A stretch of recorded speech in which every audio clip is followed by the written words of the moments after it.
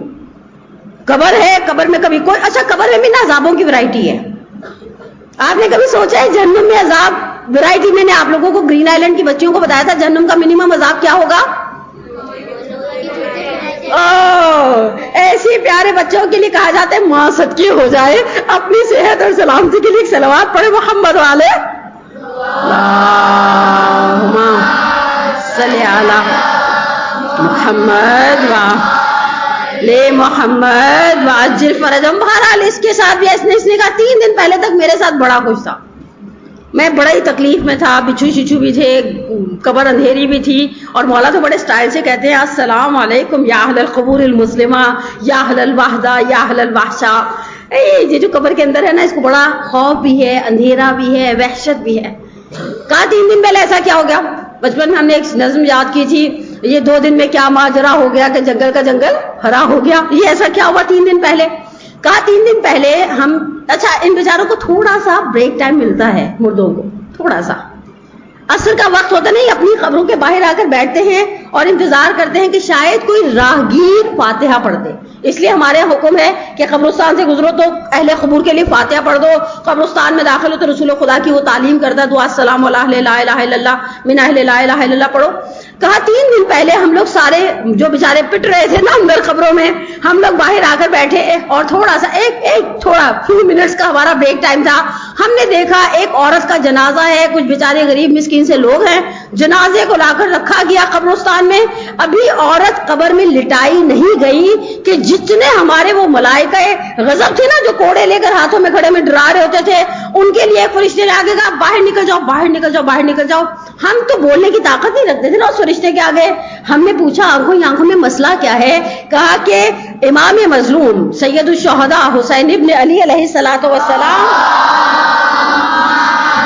صلی علی محمد وعلی محمد وعجل فرج, امام حسین قبرستان میں تشریف لا رہے ہیں. کہا ابھی تک جب سے میں مرا تھا میں نے ایسا کوئی سین دیکھا ہی نہیں. تو کہا میں نے دیکھا امام حسین اس خاتون کی پیشوائی کے لیے آئے ہیں, اور ملائکہ غضب کو امام حسین کے احترام میں حکم ہے باہر نکل جاؤ, یہاں جہاں امام حسین ہے وہاں کچھ ایسا ویسا نہیں ہوگا. اور وہ سارے باہر چلے گئے اور ہم دیکھتے رہے. امام حسین نے اس خاتون کا استقبال کیا قبر میں. اچھا جب اٹھے نا امام حسین تھوڑی دیر بیٹھے, اور پھر میں مفہوم بیان کر رہی ہوں اپنے الفاظ میں. امام نے کہا اٹھتے وقت ملائکہ جو ان کے ساتھ پروٹوکول, یہ پروٹوکول میں نے لفظ بنایا, جو ان کے ساتھ ملائکہ داخل ہوئے تھے نا حافین, ان سے کہا اس عورت کے احترام میں یہ جو دفن کی جا رہی ہے 7 قبروں کا عذاب ہٹا دو. کہا میں نے یوں گردن ٹیڑھی کر کے دیکھا, 7 قبروں کا عذاب. میری قبر ادھر نہیں تھی. کہا پھر وہ ملائکہ آٹومیٹیکلی کم ہو گئے, وہ جو 7 ملائکہ عذاب کے تھے وہ تو ہٹا دیے گئے. کیوں ہٹا دیے گئے؟ کیونکہ امام حسین نے کہا ہے یہ جو ہے یہ ہماری ایک خاص بندی ہے, اس کا خیال رکھا جائے. کہا اچھا اگلے دن پھر شام کو ہم بیٹھے, ایز پر وہ پہلے دن سچویشن ریکریٹ ہوئی, ہم لوگ ابھی بیٹھے ہی تھے. اب پھر ملائکہ عذاب کو ایک اناؤنسمنٹ ہوئی, باہر نکل جائے قبرستان سے. اب ہم پہلے دن دیکھ چکے تھے کہ امام حسین آ رہے ہیں. کہا ہم نے کہا یہ کون ہے بھائی؟ کہا امام حسین تشریف لائے. انہوں نے تھوڑی دیر اس عورت کے ساتھ کچھ باتیں کی, اس کے بعد اٹھتے ہوئے کہا 70 قبروں کا عذاب ہٹا لو. کہا پھر میں نے گردن ٹیڑھی کر کے دیکھا میری قبر ان 70 قبروں میں نہیں تھی. کہا میں بہت رویا, اور میں نے کہا پروردگارا میں کہاں ہوں؟ کہا کما یہوہ کہ کل رات ابا عبداللہ آخری مرتبہ ہے. اس خاتون کے پاس بیٹھے, اٹھتے ہوئے کہا اس خاتون کے احترام میں سارے قبرستان کا عذاب برطرف کر دیا جائے. کہا اس کے بعد سے یہ جو تم دیکھ رہے ہو نعمتیں ہیں. وہ عذاب کے ملائکہ تو چلے گئے نا, امام حسین آئے وہ چلے گئے. کہا کہ بھائی وہ عورت کون ہے؟ کہا وہ وہاں پر قبر ہے. اس نے اسے قبر کا نشان بتایا, وہ ڈھونڈتا ڈھونڈتا آیا. اچھا اب تو الحمدللہ ہماری بچیاں خود ہی ڈسپلے پر بیٹھی ہوئی ہیں, ورنہ ایک زمانے میں جو 25-30 سال پہلے شادیاں ہوتی تھی نا, شادی کے کارڈ میں لکھا ہوتا تھا ہمارے بیٹے محمد ارسلان کی شادی مثلا فلانی کے ساتھ دختر نیک اختر. اچھا یہ دختر نیک اختر نام نہیں ہوتا تھا, لڑکی کا ٹائٹل ہوتا تھا. مثلا بنت محمد اقبال سے طے ہونا پائی ہے. بہت ساری جگہ پر ایسا ہوتا تھا یا باپ کا نام مینشن ہوتا تھا یا شوہر کا. کہا میں نے جا کر دیکھا لکھا ہوا تھا زوجہ اشرف حداد. حداد کہتے ہیں عربی اور فارسی میں ویلڈنگ کرنے والے کو, ویلڈر. ویلڈر سمجھتے ہیں, یہ جو گریس وغیرہ کو سمجھ آ گئی؟ ہاں شکر, سب کو سمجھ آ گئی ویلڈنگ کسے کہتے ہیں, ویلڈر کو. کہا میں نے کہا نہیں میں سمجھی کہ شاہد اللہ کی بیوی ہے. کہا میں تہران میں بازار آہنگران میں آیا جہاں ویلڈنگ کا بازار اور مارکیٹ ہوتی ہے. کہا میں نے لوگوں سے پوچھنا شروع کیا وہ اشرف کہاں ہے. لوگوں نے کہا کیا کام ہے تمہیں, کیا کام ہے. خیر مجھے کسی بتایا چھوٹا سا کھوکھا لگا کر بیٹھا ہوا تھا. میں گیا, میں نے کہا السلام علیکم اشرف صاحب. انہوں نے کہا وعلیکم السلام. کہا میں نے اس سے پوچھا کہ 2-3 دن پہلے آپ کی اہلیہ کا انتقال ہو گیا. ان کو تو غصہ ہی چڑھ گیا کہ تم ہوتے کون ہو میری مری ہوئی بیوی کو بیچ میں لانے والے. بعض مردوں کو اچھا نہیں لگتا, بعض مرد بڑے پوزیسو ہوتے ہیں اس چیز میں. کہا بھائی ڈرے مت, وہ میری کوئی پرانی جاننے والی خاتون نہیں تھی. میں نے ان کو سارا سینیریو سنایا اور میں نے اسے 3 سوال کیے. میں نے کہا پہلی بات مجھے بتائیں آپ کی بیوی امام حسین کی زیارت کے لیے گئی تھی؟ دیکھیے اب تو الحمدللہ امام حسین کی زیارت 2006 کے بعد بہت آسان ہو گئی ہے. پہلے یہ آسانیاں نہیں تھیں. لوگ پتہ نہیں کس طرح پریشان ہو کر خچروں پر بیٹھ کر ہاتھ پیر کٹوا کر زیارت پر جایا کرتے تھے. کہا بھائی میں کھوکھا چلاتا ہوں یہاں تہران میں ویلڈنگ کرتا ہوں, تمہارے خیال میں میرے پاس اتنا پیسہ ہے کہ میں اپنی بیوی کو عراق بھیج سکوں؟ کہا نہیں. اس نے کبھی زیارت نہیں کی, اس کو حسرت بڑی تھی. کہا اچھا پھر ذاکرہ اہل بیت ہوں گی, امام حسین کی خاص عنایت ہے ذکر کرنے والوں پر؟ کہا نہیں بیچاری پڑھی لکھی بھی نہیں تھی. کہا بھائی کرتی کیا تھی؟ کہا تھوڑا بہت جانتی تھی, جیسے ہوتا نا پرانے زمانے میں جو بیچاری فیملیز باز نہیں پڑھا سکتے تھے بیٹیوں کو, قرآن پڑھا دیتے تھے, ناظرہ پڑھا دیتے تھے. کہتی کرتی کیا تھی؟ کہا دن کا آغاز ابا عبداللہ کی زیارت کے ساتھ, ہر روز زیارت وارثہ, آپ بھی اسکول میں پڑھتے ہیں, ہر روز زیارت وارثہ پڑھا کرتی تھی. اب میرا آپ سے سوال ہے, ایک ہر روز زیارت وارثہ پڑھنے والی خاتون کو بینیفٹ ملا, سمجھ میں آتا ہے, آپ بھی پڑھتے ہیں الحمدللہ, وہ بھی پڑھتی تھی الحمدللہ. مسئلہ کیا ہے, بینیفٹ ایک جگہ پر ٹھہرا نہیں رہتا. بینیفٹ دنیا کے معاملات میں سپریڈ ہوتا ہے. مجھے یاد ہے بچپن میں لاہور میں ایک جگہ رہا کرتے تھے, ہمارے ایک گھر چھوڑ کے ایک گھر میں انکل تھے, وہ وابڈا میں کسی اچھی پوسٹ پر تھے. پورے لاہور کی لائٹ جاتی تھی, ہماری نہیں جاتی تھی. یوسف رضا گیلانی جس زمانے میں پرائم منسٹر بنا, ملتان میں جس جگہ پہ اس کا گھر تھا, فیملی گھر تھا, ہوم ٹاؤن تھا اس کا, وہ پوری سڑکیں بنا دی گئی. انسان کے اندر اگر اس کی ذات کے اندر برکت ہے, دنیا کا پیسہ ہو یا آخرت کی برکت ہو, اس کے اطراف والوں کو بینیفٹ ملتے ہیں یا نہیں ملتے؟ اور اسی طرح سے نحوست بھی سپریڈ ہوتی ہے, یہ بھی یاد رکھیے. اگر فرض کریں میرے اندر نیگیٹیوٹی ہے تو یہ میری نیگیٹیوٹی بھی دوسروں کو ملے گی. میں نے بہت سال پہلے, شاید 30 سال پہلے, اشرف حداد کی داستان, اس کی زوجہ کی داستان پڑھی تھی. جس زمانے میں شہید سفت جعفر کی شہادت ہوئی, میرا دل چاہا میں وادی حسین والوں کو جا کے کہوں ان کے اڑوس پڑوس میں ایک قبر مجھے بھی دے دے, انہوں نے اتنی خدمت کی ہے, مجھے بھی کچھ ان کا بینیفٹ ملتا رہے گا. تو دنیا میں آپ اچھوں کے ساتھ رہیں, آپ کو اچھوں کی بینیفٹس ملیں گے. آپ آخرت میں اچھوں کے ساتھ رہیں, آپ کو اچھوں کے بینیفٹس, اور آپ بروں کے ساتھ رہیں. مثلا آپ کی ایک سہیلی ایسی ہو جو بالکل حجاب نہیں کرتی, اصلاً خدا نخواستہ ایسی دوست ہو جو روزے نہیں رکھتی, اللہ نہ کرے نماز نہیں پڑھتی, مطمئن رہیں کچھ عرصے میں آپ کے اندر اس کے اثرات آئیں گے. اور اس کے برعکس آپ ایسی اچھی سہیلی رکھ لیں جو خود بھی اہل عبادت ہو. ہم دیتے بھی ہیں وائفز اور لیتے بھی ہیں. تو بس اچھوں کے ساتھ, قرآن کا یہ پیغام دل پر لکھ لیں, کونوا مع الصادقین, اچھوں کے ساتھ رہو. اچھوں کے ساتھ رہنے کے بہت سارے بینیفٹ ہیں. اصحاب کہف کے کتے کو ملا بلم باورا کے گدھے کو ملے گا, چوپائے کو ملا وہ جو چوپان تھا, چرواہا تھا اصحاب کہف کے ساتھ. بہرحال انسان کے پاس زندگی میں بینیفٹس ہوتے ہیں, اور خدا سے دعا کریں, خدا نے ہمیں اچھی زندگی, میں دعا کرتی ہوں خدا تو مجھے دنیا میں اچھا گھر دیا ہے, مرنے کے بعد میری قبر بھی اچھی والی ہونی چاہیے، ذرا کارنر شارنر والا پلاٹ. ہمارے وادی حسین والوں نے نا ایک الگ سے پٹھی نکالی ہے، اس کے اوپر بڑے بڑے بزرگان دفن ہیں، مرثیہ خان، نوحہ خان، مرحوم فلانا، مرحوم ڈمکانا. میں سوچوں اگر مجھے اسی پٹھی پہ جگہ مل گئی تو کوئی تو وارے نیارے میرے بھی ہو ہی جائیں گے نا. بالآخر انسان سوچتا ہے ایک عالم کسی قبرستان سے گزر جائے، نہیں بیٹھا، یاسین نہیں پڑھی، سورہ ملک نہیں پڑھی، کچھ نہیں پڑھا، کوئی بڑی علماء کو کہنا تو نہیں چاہیے لیکن ذرا یہ والے عالم ہڈرام تھے، ٹھیک ہے، اس کا محض اس جگہ سے جا کر گزر جانا 40 دن کے لیے خدا حکم دیتا ہے اس مقبرے کا عذاب ہٹا لیا جائے.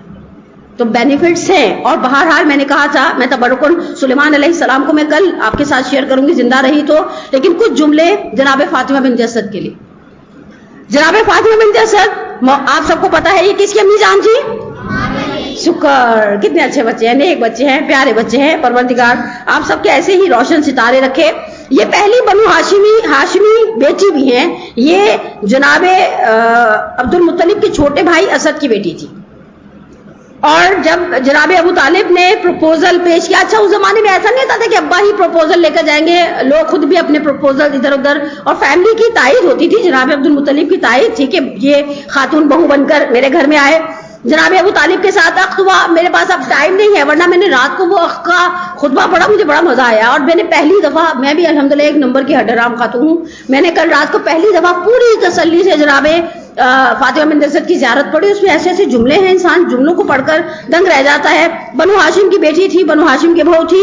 شادی کے لگ بھگ انہوں نے خواب دیکھا تھا کہ آسمان سے 4 تلواریں نازل ہوئی ہیں، ان میں سے ایک تلوار شروع میں ٹوٹ جاتی ہے، ایک تلوار بہت بڑھتی ہے اور ایک تلوار شیر میں بدل جاتی ہے. یہ کاہن کے پاس ہے. ان کاہن کے پاس ایک شخص تھا جس کا نام جمیل تھا. انہوں نے سوچا میں نے اس کو اپنا خواب نہیں سنانا، اس کے سامنے نہیں سنانا. کچھ لوگ ہوتے نا، آپ 2 لوگ بات کرتے بیچ میں ضرور اپنی ٹانگ اڑاتے. اس شخص نے کہا کہ تم خواب سنانے آئی ہو، کل رات کا جو تم نے 4 تلواریں آسمان سے نازل ہوتے ہوئے دیکھی. جناب فاطمہ بنت اسد تھوڑی شاکڈ ہو گئی کہ اس کو کیسے پتا چلا.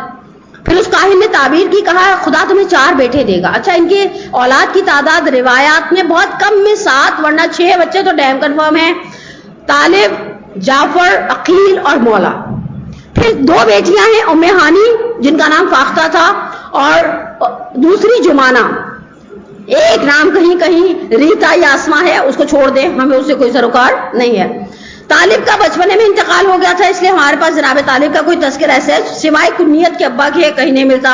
جعفر جنگ موتا میں شہید ہو گئے. جعفر بڑے بہادر تھے اور امام سجاد نے اپنے خطبہ یزید میں اس بات پہ فخر کیا، جعفر منا، جعفر ہم میں سے تھے، تیار. اوکے. عقیل نے سب سے زیادہ زندگی پائی، لمبی عمر پائی، لیکن مولا کائنات کے کلام کے مطابق وہ سست تھے. سستی سے مراد مولا نے جب دروازے کا واقعہ ہوا تو کہا کہ میرے 2 بازو جو قوی تھے وہ کٹ چکے، ایک موتا میں، ایک احد میں، ایک حمزہ تھے، ایک جعفر تھا. میرے پاس 2 ضعیف اور سست اور کند بازو ہیں، ایک عباس میرے چچا اور ایک عقیل میرا بھائی، آخر عمر میں نابینا بھی ہو گئے تھے. اور مولا، اچھا ان کو بچپن سے ہی پرابلم تھا آئز کا. مولا کے سامنے کسی کا میں تو بڑے مظلوم ہوں، اور مولا نے کہا سب سے زیادہ میں مظلوم تھا. میری ماں عقیل کی آنکھوں میں دوائی ڈالنے لگتی تھی نا تو عقیل ضد کرتا تھا پہلے علی کی آنکھوں میں ڈالو گی پھر میں ڈلواؤں گا.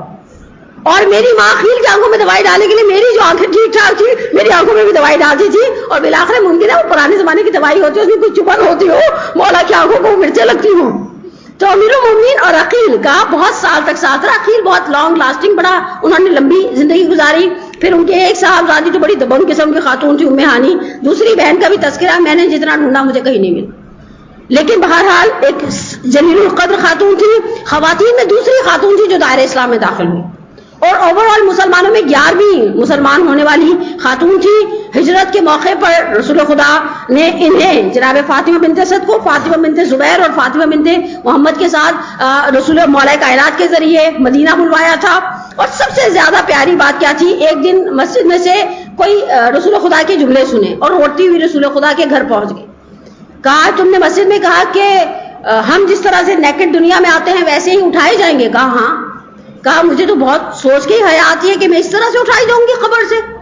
اور وہ اس بات پہ اتنی خوفزدہ تھی کہ انہوں نے رسول خدا سے عہد و پیمان کیا تھے کہ میں مر جاؤں گی تو بس تم نے مجھے ایسا کچھ کرنا ہے کہ میں اس طرح سے نہ اٹھائی جاؤں. تو رسول خدا نے اپنا پیراہن، وہ جو عرب لمبا سا پہنتے تھے، وہ انہیں کفن کے طور پر دیا تھا. رسول خدا خود قبر میں اترے تھے، قبر سے مخاطب ہو کر زمین سے کہا تھا میری ماں تمہارے پاس آ رہی ہے، اس کا خیال رکھنا. اور ان الفاظ میں مولا کائنات کو کونڈولنس پیش کیا تھا، تعزیت دی تھی کہ صرف تمہاری ماں نہیں جو دنیا سے گئی، وہ میری ماں بھی تھی. ام الائمہ ہیں، ام امیر المومنین ہیں، بہت بہادر خاتون تھی. اور بہرحال جلالت کے لیے اتنا ہی کافی ہے کہ خدا نے ان کی وہاں پذیرائی کی. جناب فاطمہ بنت اسد کے اشعار ہیں، شاعرہ تھی. بنو ہاشم نہ انگلیوں کی نوکوں پر ہمیشہ شعر رکھتے تھے. میں کبھی کبھی بنو ہاشم کا مزاج پڑھتی ہوں نا، ان کی عورتیں جنازوں میں شعر کہتی تھی، ان کے مرد جنازوں میں شعر کہتے تھے. ہم بیچارے سوچ سمجھ کے بھی شعر کہنا چاہیں تو شعر کی صلاحیت آپ میں سے کسی کے پاس ہے؟ مجھے بھی نہیں ہے. میری کل وہ ایک جونیئر سینئر کلاس والی ایک خاتون بتاتی وہ شعر کہتی ہے. میں نے کہا بڑی بات ہے، آپ لوگوں سے کوئی شعر کہتا ہے؟ نہیں، میں بھی نہیں کہتی. اور مجھے جان ایلیا ٹائپ کے شاعر پسند بھی نہیں، ہر وقت منحوس باتیں کرتے. اچھے شاعر پسند ہیں، ڈیزائنر برانڈڈ قسم کے شاعر، جیسے سید رضی. غیر معصومین میں سب سے زیادہ نفیس کلام اگر کسی نے ماں باپ کے باب میں کہا ہے، اسپیشلی ماں کے باب میں کہا ہے، تو وہ سید رضی ہیں. سید رضی بڑے شاعر تھے، انہوں نے نہج البلاغہ کو اپنے شعر کے ذوق کی بنیاد پر کمپائل کیا ہے. اور وہ ان کی جب والدہ کا انتقال ہو گیا تو وہ آئے اپنی اماں جان کے جنازے پہ کھڑے ہوئے. انہوں نے 14 اشعار پر مشتمل ایک مرثیہ کا، مرثیہ نہیں بیسیکلی قصیدہ ہے ماں کا، اس کا ایک شعر پڑھتی ہوں مولا کو. ان جملوں میں ہم تسلیت اور تعزیت پیش کرتے ہیں ان کی والدہ گرامی قدر کی. سید رضی ماں کے جنازے پر آئے اور جھکے اور ماں کے ہاتھ پر کفن کے اندر بوسہ دیا اور کہا وہ ہاتھ جو بلاؤں کو مجھ سے دور کرتے تھے آج مٹی میں چلے جائیں. اور اس کے بعد کا جملہ بڑا پیارا ہے، لو کانت امتن برر، اگر مائیں آپ جیسی نیک ہو جائیں، بیٹے باپ کی تربیت سے بے نیاز ہو جائیں. اور بہرحال امیر المومنین کے لیے یقینی سی بات ہے، تاریخ کا یہ دن تلخ دن ہے. اس ماں کے جانے کا دن ہے جس کی خدا نے پذیرائی اس عالم میں کی جس عالم میں مریم بنت عمران سے کہا تھا نکل جاؤ بیت المقدس سے، یہ ہماری عبادت کی جگہ ہے، یہاں بچے پیدا کرنے کی جگہ نہیں ہے. لیکن فاطمہ بنت اسد کے لیے دڑاڑ بنی، اندر داخل ہوئی، 3 دن پذیرائی ہوئی، بالآخر ان کے کھانے پینے کا اہتمام ہوتا رہا. یقینی سی بات ہے بہشتی طعام آتے ہوں گے اس معظمہ کے لیے. اور اس سے بڑھ کر کیا ہوگا کہ مولا نے ایک مقام پر جنگ خیبر میں اپنی ماں کی نسبت سے ایک رجز پڑھا ہے، اپنا انٹروڈکشن کروایا ہے. جب مرحب داخل ہوا اور مرحب نے اپنے بارے میں میرے الفاظ میں بکواس کرنا شروع کی تو مولا نے کہا ان الذی سمتنی امی حیدرا، تو جانتا ہے میں کون ہوں، میری ماں نے میرا نام حیدر رکھا ہے. اور یقینی سی بات ہے ماں امیر المومنین کی ہو، ماں رسول خدا کی ہو، ماں کسی کی بھی ہو، ماں ماں ہوتی ہے. ایک جملہ تبرکن ان ماؤں کے لیے کہ یہ جملہ مجھے نہیں پتا یہ جس کا بھی ہے بہت پیارا جملہ، بہت آئیڈیل جملہ. زندگی بھر تیری محبت میری خدمت کر رہی، میں تیری خدمت کے قابل جب ہوا تو چل بسی.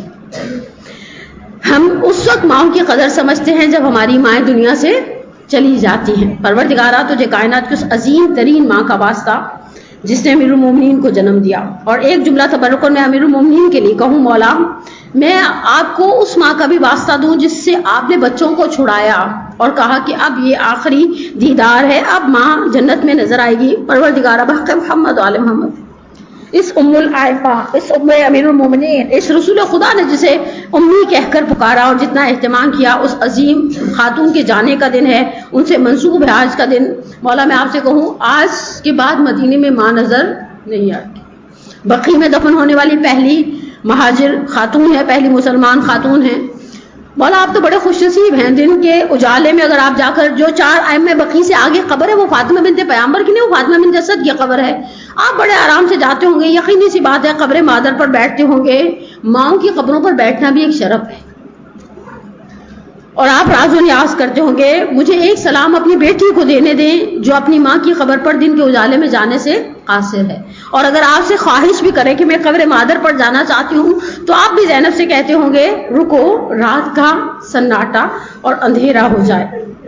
اور بہرحال ہمارا درود و سلام ان تمام ماؤں پر جنہوں نے ہمیں آل محمد کے دروازے سے آشنا کیا، جن کے جملے مختلف اندازوں میں کل میں رات نے کلاس میں اشارہ کری تھی. ہماری ماؤں کا ایک اچھا مزاج، پچھلی جنریشن کا بڑا اچھا مزاج تھا مناجات پڑھنے کا. ہر ماں کے اپنے خاص امیوں کے اپنی پٹاری کے اندر ہوتی تھی. کسی نے کہا, ان کی والدہ پڑھتی تھی, میری کشتی پار لگا دینا اے مولا علی شیر خدا. میں نے کہا واقعی مناجات کا باب ہمارے لیے ہماری ماں نے کھولا, اہل بیت سے محبت کا باب ہماری ماں نے ہمارے لیے کھولا. اور بہرحال خود بہت ساری سختیاں صحیح, ہم تک ان تکلیفوں کو آنے نہیں دیا. پروردگارہ بحق فاطمہ و ابیہا و بعلیہا و بنیہا و سر المستودع فیہا ان تصلی علی محمد و آل محمد. پروردگارہ ہمارے پاس سب سے بڑی ایک حاجت ہے, ہمارے ولی کے ظہور میں تعجیل فرما, ہمارے گناہ کبیرہ و صغیرہ کو معاف فرما. پروردگارہ وہ اشرف حداد جیسی کی بیوی جیسی قبر اس انکل جی کو نصیب, ان کی دن پھر گئے. ہمیں الحمدللہ دنیا میں اچھے پڑوسی اور آخرت میں اچھے پڑوسیوں کی نعمت سے مالا مال فرما. پروردگارہ بحق محمد و آل محمد ہمارے بچے, ہماری بچیاں, ہمارے بہنیں, ہمارے بیٹے جو امتحان دے رہے ہیں, دیتے رہتے ہیں, انہیں دنیا اور آخرت کے ہر امتحان میں سنہری کامیابی عنایت فرما. اس ماہ مبارک رمضان کو ہماری زندگی کا آخری ماہ مبارک رمضان قرار نہ دینا. پروردگارہ جن کی مائیں زندہ ہیں انہیں قدر کرنے کی توفیق عطا فرما, اور جن کی دنیا سے چلی گئی ان کے کبیرہ صغیرہ گناہوں کو معاف فرما. پروردگارہ وہ سختیاں جو انہوں نے ہماری تربیت میں صحیح یقیناً صحیح ہوں گی, انہیں ان کے کبیرہ صغیرہ گناہوں کا کفارہ قرار دے. پروردگارہ اور آخری دعا ساروں نے بڑے پیار سے کری, اللہ میاں جو نیک لوگ ہیں نا, جو ہارڈ ورکر ہیں, اور کچھ میرے جیسے ہوتے ہیں جو کہتے ہیں اللہ میاں ان کے اجر سے مجھے بھی دے دے, تو دینے والا ہے, تو نے اس عورت کو بھی تو دیا نا, ہمیں بھی دے گا انشاءاللہ. جو اجر ثواب اس ماہ مبارک میں عبادت گزاروں کے لیے ہمارا اس اجر میں حصہ قرار دے, اور ہم سب کا خاتمہ بالایمان فرما. اب اپنی دعاؤں کی قبولیت کے لیے اور ایک یہ کہ آپ کو روزہ نہ لگے, ٹھیک ہے. اور میں نے اس دن صحابہ کہف کی نیند کا پڑھا, میں نے کہا اللہ میاں ایسی ہی نیند مجھے بھی عنایت فرما کہ میں سوئی رہوں, کوئی بیلیں بجاتا رہے, مجھے خبر نہ ہو. ایسا نہیں ہے, ایسا نہیں ہے. سب سے پہلے میری آنکھ کھلتی ہے, یہ پرابلم ہم سب کا ہے, خواتین کا میجورٹی کا ہے. لیکن پروردگارہ بحق محمد و آل محمد دنیا اور آخرت کے خیر سے مالا مال فرما. ایک صلوات پڑھے محمد و آل